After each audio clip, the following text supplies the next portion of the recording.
Un nouveau journal sur votre chaîne, mesdames et messieurs, vous faites bien de nous choisir pour vous informer sur Youta Télévision. Voici le sommaire. À l'enseignement supérieur et universitaire, une grève sèche a été décrétée sur toute l'étendue du territoire national ce jeudi 24 mars 2022. Selon les grévistes, la reprise de cours n'aura lieu qu'après une issue heureuse des travaux de la commission paritaire.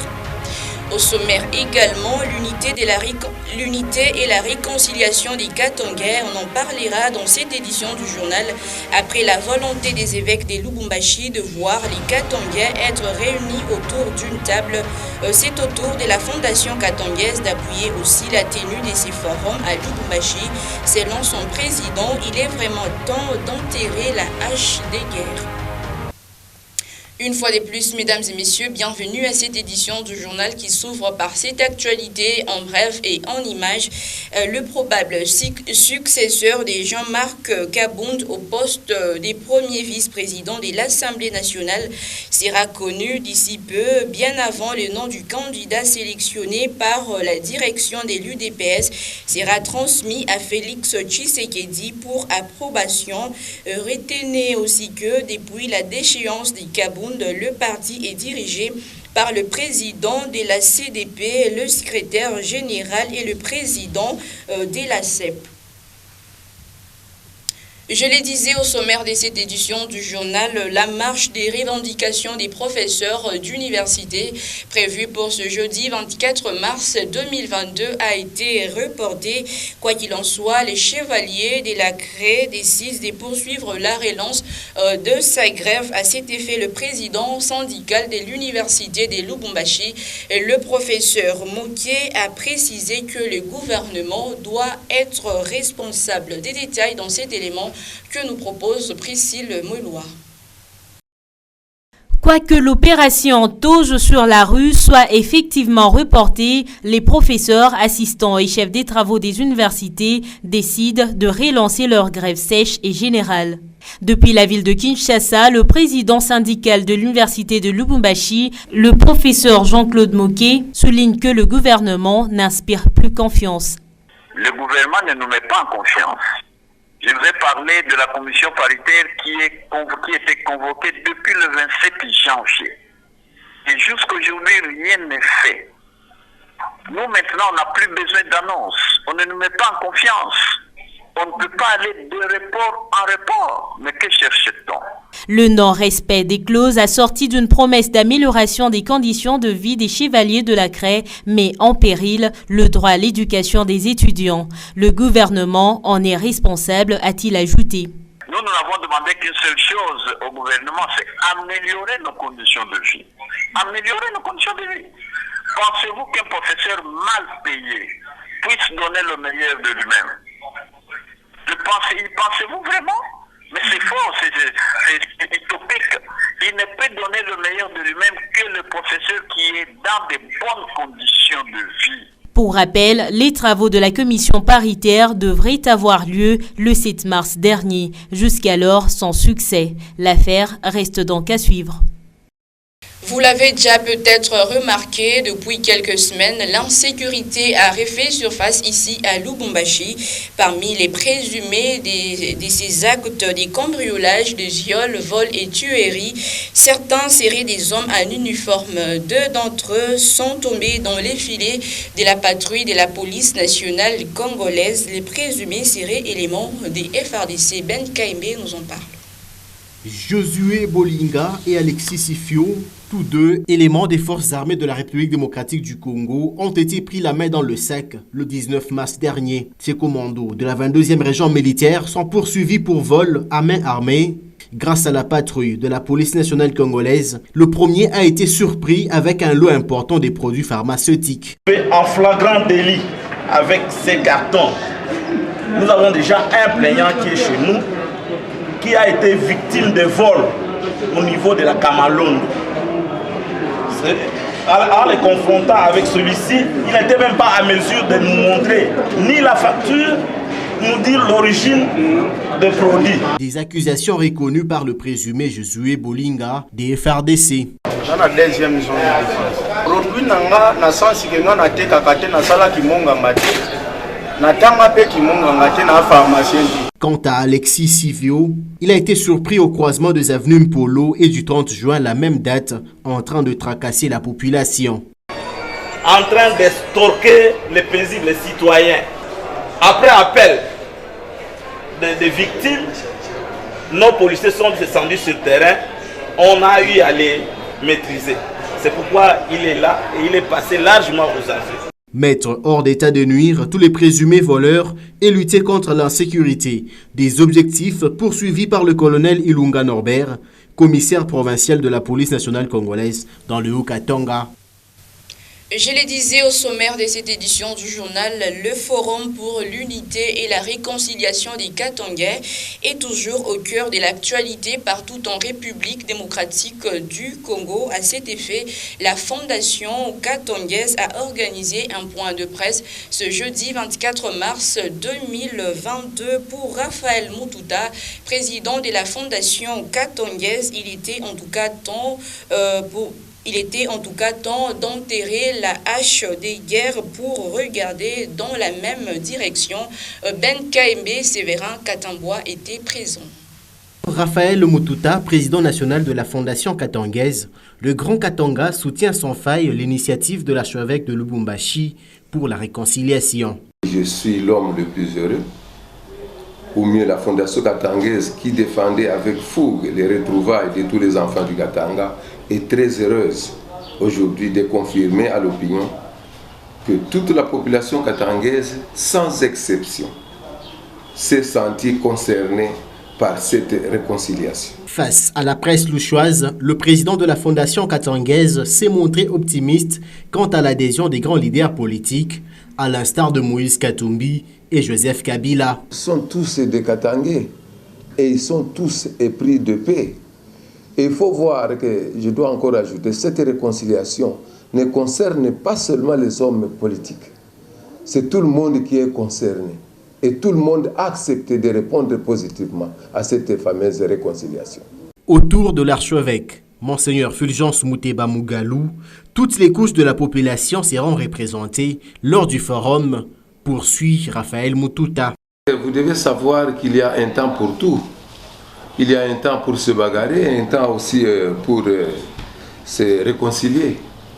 Les Katangais sont vraiment déterminés. Nous devons enterrer la hache de guerre, puisque la division ne paie absolument rien.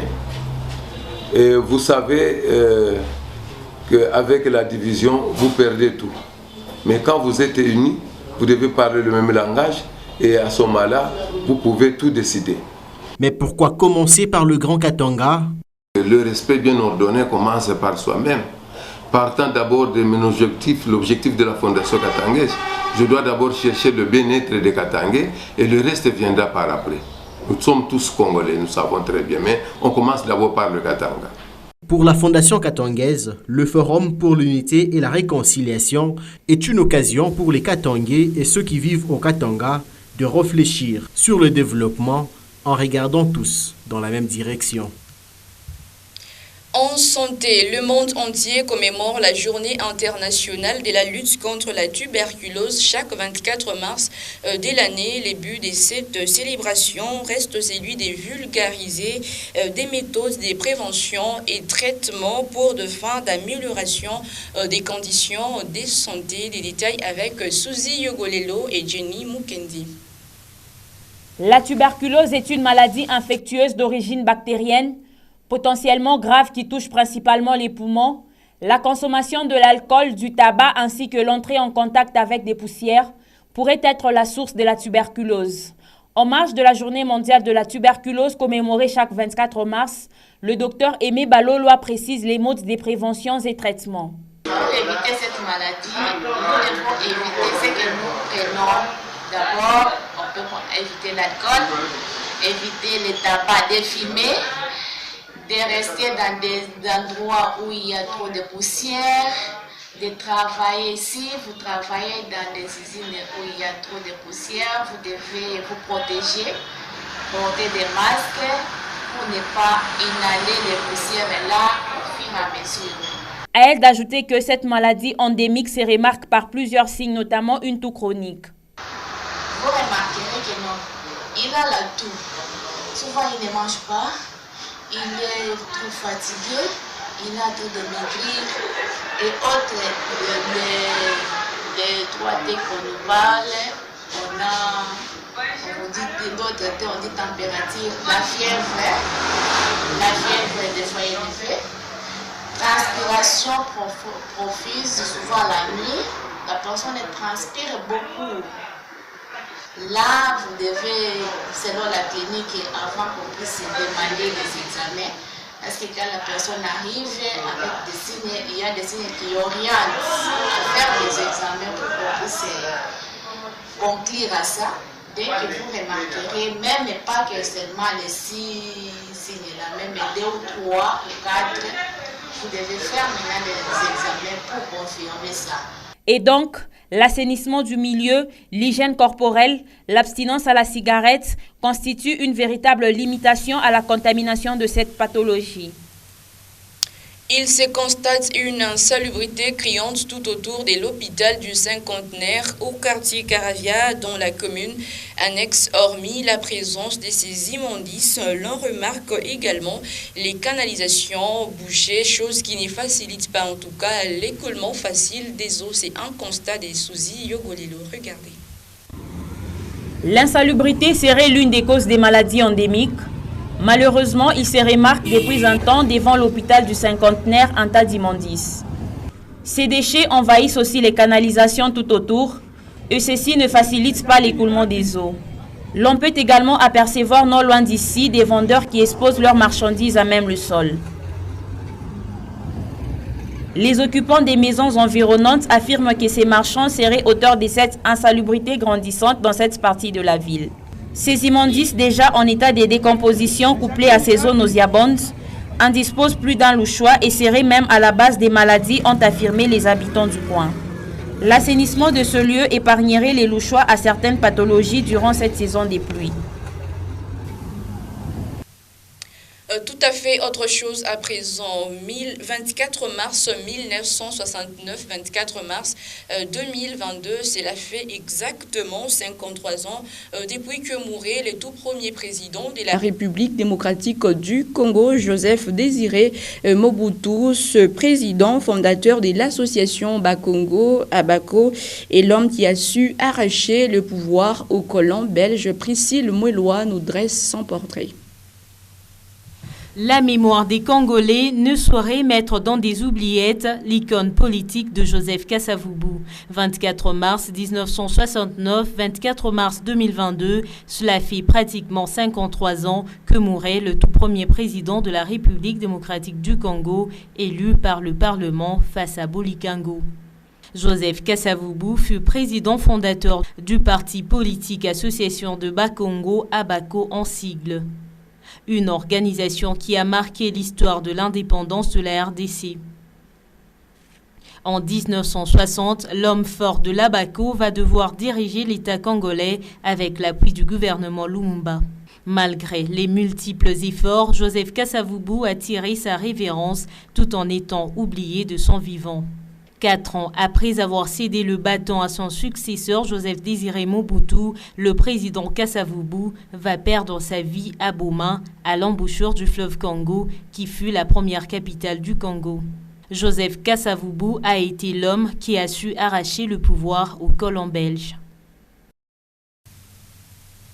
En sport, depuis le mardi 22 mars, le stade des Martyrs connaît en tout cas une toute autre atmosphère. Les supporters qui viennent de partout passent vraiment le gros de leur temps à chanter déjà victoire face au Maroc.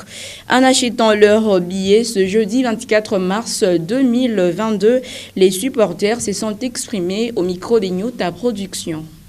On a préparé des billets à Pamba.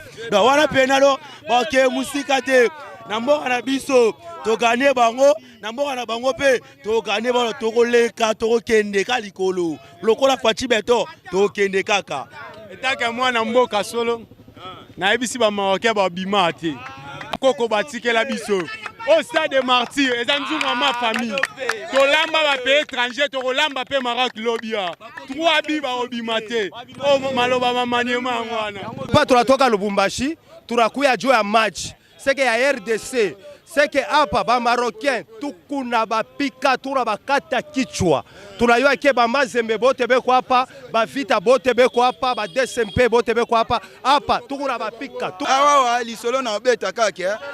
Président de la République, peut aussi na gouvernement, boyo kana même na bino opposition, côté opposition, boyo kana bozabo moko, ezali makambu ya mboka, ezali makambu teke oza mupanzina na ye. Pe fachi peut osengi yo, zana stade, pardon papa na sa temo eloko mwa mukie. Utana botama na mona na nute Facho pola na kamanyo la e Ale utana botama na mona na nute Facho pola na kamanyo la e Ale facha beta kashikote Facha beta kama madofolo kakwa omoni mati 6 ans ngo to pola ate na mati ozungu libene madofolo koyoka mana morgue toka mudute mana morgue 3-0 bayoka akimi soso lekio 3-0 madofolo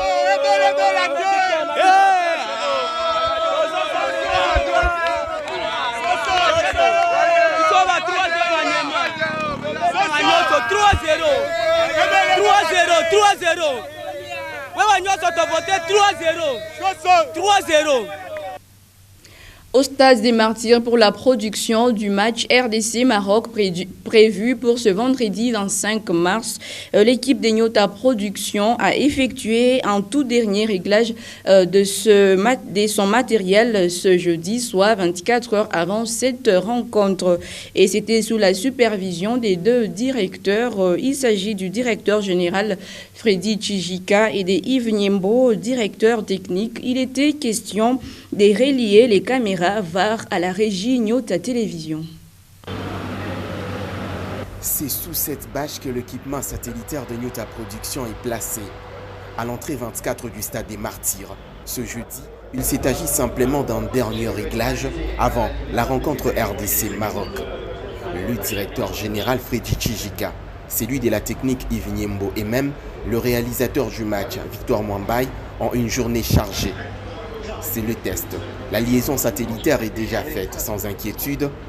Là, il est question d'intégrer les caméras VAR dans les mixeurs de Nyota Télévision. Seule Nyota Télévision a été sélectionnée pour la production de cette rencontre.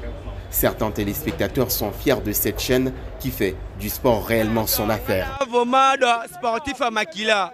Nalanda makambu nyoso, nalanda d'informations par rapport à makambu ya transmission à match. Donc nous dans les seules chaînes autozela. Biso ba Congolais musu ba mpia ki ebeta ma 100% rasi.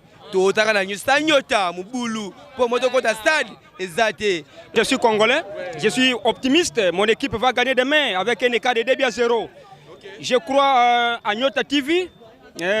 C'est une chaîne nationale, ça nous fait beaucoup de plaisir, ça nous donne vraiment de très belles images et demain je crois que ça sera impeccable. Ce vendredi 25 mars, Nyota Production aura l'exclusivité du match RDC-Maroc. Place à présent au condensé du journal La République paru à Kinshasa ce jeudi 24 mars 2022. La lecture est de Pascal Mwangala Marmotte.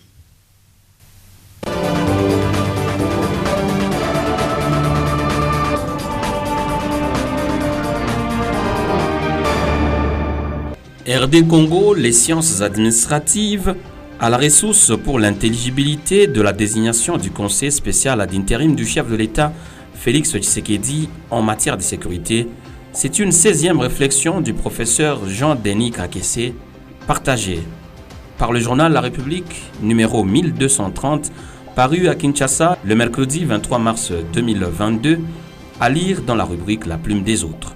Bienvenue, mesdames et messieurs, à votre lieu pour vous, sur votre chaîne. En République démocratique du Congo, l'actualité politique reste toujours riche et intense car elle regorge nombre d'événements qui, d'une part, attire l'attention de beaucoup de spécialistes, d'observateurs, d'acteurs et de témoins de la vie politique de la RDC et d'autre part suscite les débats contradictoires.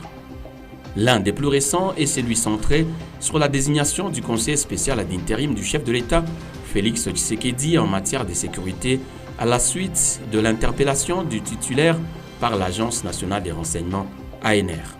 Vu le flou et le doute qui plane sur l'intelligibilité de la désignation du conseiller spécial ad interim du chef de l'État en matière de sécurité, déroutant ainsi l'homme ordinaire ou les non-initiés, l'entrée en lice d'une lecture scientifique rigoureuse centrée sur la neutralité axiologique s'avère indispensable afin de tenter d'éclairer la lanterne des Congolais.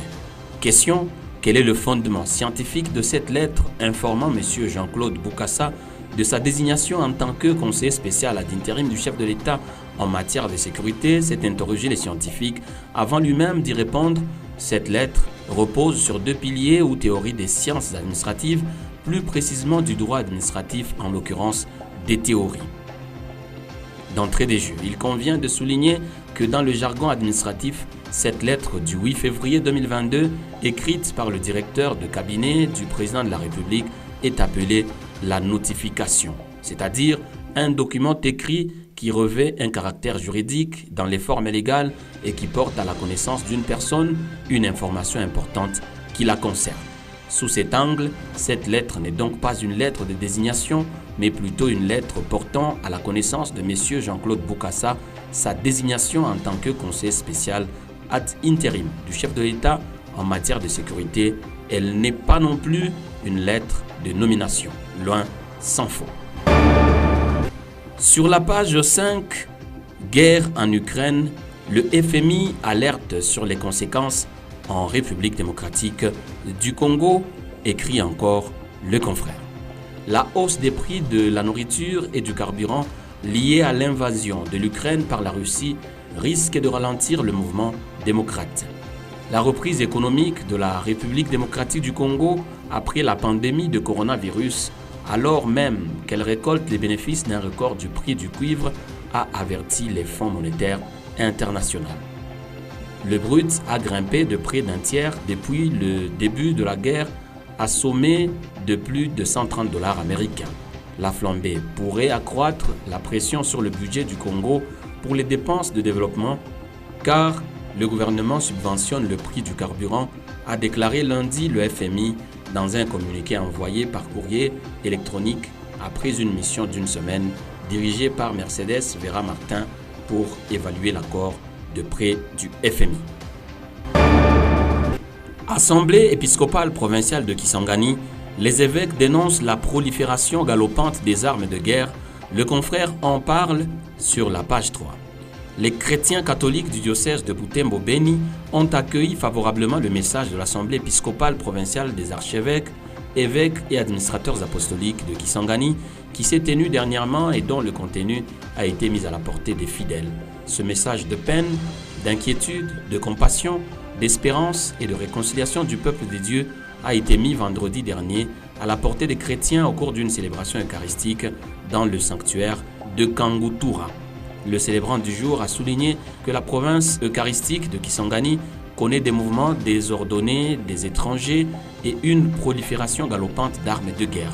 L'exploitation incontrôlée des ressources naturelles et néfaste pour l'environnement ont dénoncé les prélats catholiques qui se sont dit inquiets du regain des violences et atrocités ainsi qu'un renforcement des groupes armés en équipement de guerre et effectif. Les évêques ont clos leur message en exhortant les protagonistes à développer un dialogue franc pour la cause de la paix en Ituri, au Nord Kivu et partout ailleurs. Diplomatie, bientôt l'ambassade d'Arabie Saoudite à Kinshasa, titre le confrère en manchette sur la page 4. L'état de la coopération bilatérale entre la République démocratique du Congo et l'Arabie Saoudite était au centre de cette audience, renseigne une dépêche de la cellule de communication de la présidence. L'émissaire du roi saoudien a déclaré à la presse au sortir de cette entrevue qu'il a échangé avec le président Tshisekedi, notamment sur le raffermissement des relations entre Riyad et Kinshasa dans le cadre de la coopération gagnant-gagnant. Dans la foulée, Ahmad Katan a annoncé l'ouverture très prochainement de l'ambassade d'Arabie Saoudite à Kinshasa, la capitale de la République démocratique du Congo. Par ailleurs, Ahmad Katan a, au nom du roi saoudien et du prince héritier, sollicité auprès du chef de l'État le soutien de la RDC en ce qui concerne l'organisation prochaine à Riyad de l'Expo universelle 2020-2030. Un mot de culture pour finir, et c'est sur la page 10. Musique, Youssoupha largue son prochain opus le 8 avril. Le rappeur franco-congolais Youssoupha annonce la sortie de son prochain album intitulé Neptune Terminus Origines pour le vendredi 8 avril 2022 sur toutes les plateformes de téléchargement musical et de streaming. Cet opus sera la suite de Neptune Terminus, qui est le tout premier album de Youss largué dans le bac au mois de mars 2021.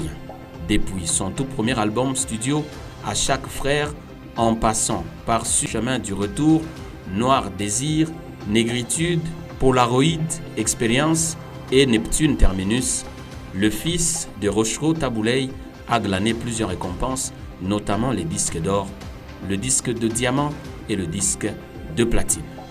Et c'est la fin de celui pour vous sur votre chaîne et dont l'intégralité du journal est à retrouver sur www.yota.net. Merci mesdames, merci messieurs de l'avoir suivi.